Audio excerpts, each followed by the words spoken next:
Ashamaa akkam jirtu daawwattoota koo nagaa waaqayyoo bakka isin jirtanitti isiniif haa baay'eetu jirtu fayyaa keessanii nu nagaa keenya galanni waaqayyoof haa ta'u.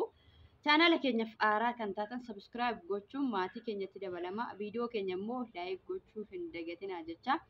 Egaa har'a immoo booneen marsaa lammataatii fi rifeensa ishee akkamitti sirreeffatti kan jedhu. Walumaan daawwannaa akkasumallee gaafii garaagaraa namoonni na barreessitan jirtu gaafii keessan irratti hundaa'ee yeroo kamuu mana kiyya keessatti akkamitti akka rifeensa koo sirreeffadhu yeroo rifeensa koo sirreeffadhutti viidiyoo isinii gochaan deema. Namoonni irraa fayyadamtan irraa fayyadama. Waan qabatamaa malee waan qabatamaa hin taane wanti isinitti agarsiisu hin jiru waanuma ofii kootii fayyadamuun akka isin fayyadu isiniif dabarsaa jira waan ta'eef eegamee yeroo darbe jechuudha rifeensa kiyya isinitti agarsiisee kee uumamumaa waa fayyadamaniif miti kan jettanis hin jirtu akkasumallee gareen immoo rifeensa koo wantin hin fayyadamne hin jiru waan yuutuubii kanarratti dubbatame faarmaasiidhaa suuqidhaa bitee wanti fayyadamne hin jiru garuu siqa hin qabu waliin deemu rifeensi koo jettanillee hin jirtu maarree egaa har'a oduu qofa osoo hin ta'in gara hojiitti seenin jechuudha rifeensa koo kana akkuma argitanii haala kanaan immoo akkas godheen jira jechuudha fiixeessa rifeensa koo yeroo garagaraatti kan inni akkas godhuufis waa malee miti jechuudha.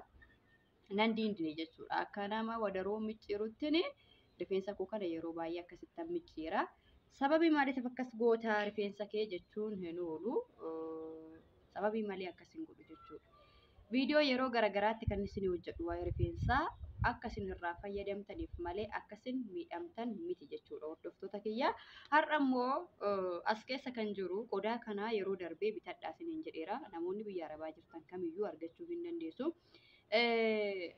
Indoonni akkasuma faranjoonni yeroo baay'ee qodaa kanatti fayyadamu zayita garagaraa yeroo fayyadamanii zimbe'aniin fayyadamanii kanaan fayyadamu kuni jechuudha kiiloo qaba jechuudha 600 irraa ka'a aga 600 irraa ka'ee haga 100 fi leetira jechuudha aga 102tti qaba jechuudha kanatti waan mara fayyadamtu. As keessa ruuzii jira jechuudha bishaan kana keessa ruuzii jira ruuzii kana guyyaa 4 eddanas naqee jechuudha guyyaa arfan kanatti jechuudha beekan affeeluu dhiise ruuzii yeroo baay'ee jechuudha affeeluu hin dandeessu affeeltanii bishaansaa fayyadamuu hin dandeessu yoo yeroo qabaattan immoo haka koo kanatti jechuudha guyyaa 4 guyyaa 5f qodaa akkasitti mijataatti naqattanii hulkeewwachuu dandeessu yeroo xiqqoo ruuziin sun akka as keessatti laafe bishaan isaa qofa kan isin fayyadamtan ruuzii kana hoo faayidaan isaa maalidha kan jedhuu fi tokkoon rifeensa kiyya kana hiikaa amma gahanis ruuzii kana fayyadamuuf hin jira waan ta'eef rifeensa koo immoo hiikaa faayidaa isaa waliin haalaallu kabajamtoota daawwattoota koo egaa ruuziin kun faayidaa hedduu qaba rifeensa keessan hin laaffisa akkasumallee rifeensa ni dheeressa jechuudha rifeensa dhugaa dubbachuudhaa fi garmalee dheeressa. Ruuzii kana immoo duraan bifa lamaan fayyadamaa ture akkamitti fayyadamaa turte duraanii yoo jettanii qurunfudii wajjin fayyadamaa ture har'a immoo qobaa isaa qurunfudii xiqqoo waan mana keessaa fixeef qobaan isaa fayyadamaa jira jechuudha. Ruuziin kun waan nama miidhuu hin qabu jechuudha keemikaala of keessaa waan hin qabneef rifeensa keenya waan miidhuu hin qabu jalqaba irratti egaa ruuzii kana yoo affeeltanis akka koo kanatti guyyaa 4 yookiin guyyaa 5f bishaan itti naqxanii qodaa keessa yoo tursiistanii yeroo qodaatti naqxan jechuudha ruuzii kana sirriitti miicuu qabdu jechuudha ruuziin kun sirriitti miicamuu qaba sana booda kunoo qodaa haala kanaan qodaa dirqama kana ta'us yoo baate rakkoo hin qabu qodaadhuma xiqqoo mijattuutti yoo naqattanii miicitanii adda miicitanii bishaan itti naqxanii haala kanaan guyyaa 4 yookiin guyyaa 5f guyyaa 4-5f jechuun aguma ruuziin sun keessatti xiqqoo turturuuf malee waa biraatii miti jechuudha. Sana booda rifeensa keessan buqqee keessanii haga caafii rifeensa keessaniitti caafii jechuun kana caafii rifeensa keessaniitti hin dibattu yoo ofirraa bulchitan rakkoo hin qabu. Haalli ciisichaa isinii mijannaan ofirra yoo bulchitan rakkoo hin qabu garuu ofirra dhiqxanis yeroo baay'ee waa'ee rifeensa irratti yeroo viidiyoo kan namaas illee nan daawwadha daqiiqaa meeqa ofirra tursiisnaa nu miidhaa jettanii namoonni baay'een hin oortu jechuudha hin dhiphattu garuu wantoonni keemikaala of keessaa hin qabne kamiyyuu ofirra yoo bulchitan yookiin torbee ofirra yoo heeksiftan waanuma tokko waan rakkoo fiduu hin qabu jechuudha daawwattoota keenya. Kunoo salphumatti hiikeen jira jechuudha. Akkuma wadarootti bakka lama lamatti waan dhahamee jiruu fi kunoo haala kana fakkaatuun homaa nama hin dhibu, salphaadha, hiikeen jira. Amma immoo isa garanaa hiinna jechuudha walumaan daawwattoota keenya. Egaa akkanas gochuun faayidaa hin qaba kan isiniin jedhee gidduudhaan irra ce'ee dhiifama naa godha. Faayidaan akkanatti rifeensa diindinuu akka rifeensi keenya nu jalaa hin caccabne jechuudha. Yeroo baay'ee amma hojiitti qabamnee rifeensi keenya baay'ee nu jalaa caccaba jechuudha. Kanaaf dhaachuullee yoo baanne jechuudha. Dhaachuun faayidaa iyyuu hin qabu. Namoonni rifeensa keessan qaqal'istanii dhaattanii rifeensa keessan isin jalaa miidha malee rifeensa keessan isin fayyadu. Fakkeenyaaf fi bakka lamatti yoo yeroo qabaattan asii bakka lamatti kubbaa yoo dhaattan yookaan immoo inni lammaffaan kunoo haala hamma rifeensa koo argitan kanaanii yeroo baay'ee rifeensa miiccitanii yeroo deebitan teessanii kilaasii keessa yeroo sa'aatii hirriba keessan yeroo kilaasii keessan galtanii haala kana fakkaatuun nama hin dhibu harkuma keessaniin babbaqaqsaa kunoo bakka lamatti micciirtu jechuudha. Inni amma rifeensa koo yoo argitanii amma toon akkanatti bakkee ba'ee waan nama dhiphisu tokkoyyuu hin qabu, caccabaa hin qabu, baqa baay'ee bareeda jechuudha dhugaa dubbachuudha fi kanaaf egaa kanaaf isin gargaara irra jireessa rifeensi keessan akka hin caccabneef isin gargaara. Dhaachuu birrii gatii baay'ee baastanii rifeensa keessanitti amma namoonni baay'een qarshii baay'ee baasaa oolu jechuudha. Wiigii bituudhanii qibaatii gosoota garaagaraa naa dheeressa naa bareecha naa maal godha jechuudhanii jeelii garaagaraa bituudhanii qarshii keessan of jalaa fixxu yeroo baay'ee jechuudha. Dhugaa dubbachuudhaaf jeelii garaagaraa bituu jeeliin sijjammaan rifeensaa sirrii miti jechuudha. Jeelii rifeensa keessan hin barsiisina. Namoonni baay'een rifeensa akka cululuquu fi akka rifeensi keenya firiizii nu ta'u jedhaniiti jeelii fayyadamu. Jeeliin immoo rifeensa keenya nurraa fixaa deema jechuudha. Rifeensi keenya yeroo sanatti latii sanatti nu luucessa yookiin nu bareecha jennee yaanna garuu immoo rifeensa keenya hin kukkuta. Fuuldura rifeensa keenyaallee hin fixa jechuudha jeeliin. Namoonni jeelii fayyadamtanillee irraa of eeggadha.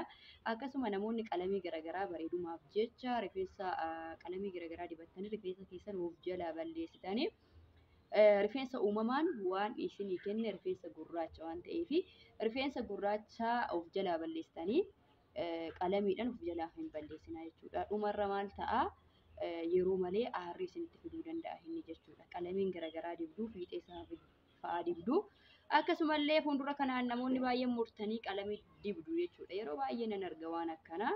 Kanaaf egaa daawwattoota keenya wantoota akkasii sanarraa of qusadhaa rifeensa keessan isin jalaa balleessaa rifeensa uumamaa kan waan isinii kenne jechuudha. Shaashambaa godhaatii haala kanaan kunuunsadhaa. Amma egaa ani yeroo baay'ee rifeensa kiyya akkattiin dibadhu akkanatti babbaqaqsee osoo hin ta'in iddoo akkanatti walitti qabeetumaan akkanatti dibadha jechuudha. Kanaaf egaa amma kun gar tokkodha waan ta'eef gar tokko kunoo haaluma fakkaatuun kunoo haala kanaan naqaa jira jechuudha. Qodaan kun baay'ee namatti tola. Qibaatis ittiin dibachuu wantoota akkanaas immoo ittiin dibachuudhaa fi hedduu namatti tola jechuudha. Lanarra yaa'ee jira. Baay'ee naqa jechuudha qodichi. Kanaaf egaa sana booda haala kana fakkaatuun sukkuumtu kun akkanatti asii achi rifeensa keessan akkas gootanii harkuma keessaniin sana booda isinitti naqa waan ta'eef akkanatti dibachuu hin dandeessu. Inni guddaan rifeensa keessanitti sukkuumuudha homaan barbaachisu jechuudha. Akka rifeensa keessaniitti baay'ina rifeensa keessanii gobbina rifeensa keessaniiti kan itti dibattan jechuudha. Yoo rifeensi keessan baay'ee ta'e aga 600 ofirraa qaba aga 500 ofirraa qaba. Kana ruuzii kana bishaan isaa baay'istanii dibachuu hin dandeessuun isiniin jedha daawwattoota koo. Homaa tokko rakkoo hin qabu haala kana fakkaatuun itti diddibdu haala baay'ina rifeensa keessaniitiin kunoo haala kana fakkaatuun itti naqxu akkasinirra hin yaane akkasitti immoo waliin geessu jechuudha. Kanatti qabdanii jechuudha duubatti akkasitti jettanii akkasitti itti naqxu kunoo akkanatti isinitti nam'a. Oo isinitti nam'es rakkoo hin qabu jechuudha. Maaliif keemikaala garaagaraa hin qabu waan ta'eef yoo isinitti nam'es rakkoo hin qabu. Safiixee isaa immoo haala kanaan akkanatti itti guddistaniiti jechuudha daawwattoota kiyya. Maaliif lafatti haa nam'u itti xiqqeessuu hin qabdan jechuudha. Yoo isinirra yaa'es rakkoo hin qabu. Uffata keessanis yoo balleesse garuu hin ba'a kun bishaanuma waan ta'eef waan rifeensa keessan irratti bu'ee yookiin wayaa keessan irratti bu'ee waan isin miidhu tokkumayyuu hin qabu jechuudha daawwattoota keenya. Anaaf haala kana fakkaatuun itti buustanii sirriitti gochuu dandeessu. Isiniin jedha daawwattoota keenya kunoo haala kana fakkaatu. Sana booda akkanatti wal nyaachisuu qabdu.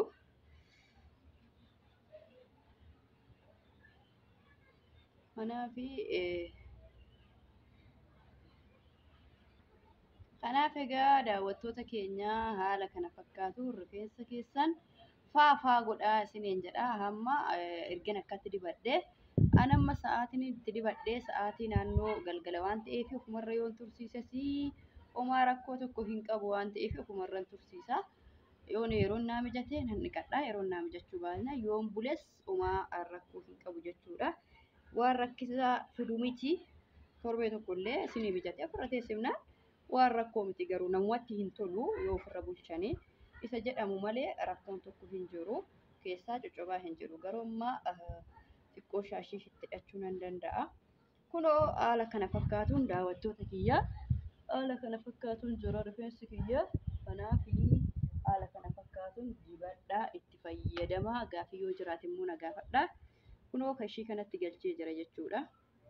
Dibadhee ishii kanatti galchee jira. Duraan iddoo kana ture jechuudha. Amma kana dibadhee jechuudha. Kanaaf itti fayyadamaa isiniin jedha. Gaafii yoo jiraate na gaafadhaa. Agarsiistuyyuu viidiyoo kana immoo laayikii godhaa. Na jajjabeessaa isiniin jedha daawwattoota kiyya.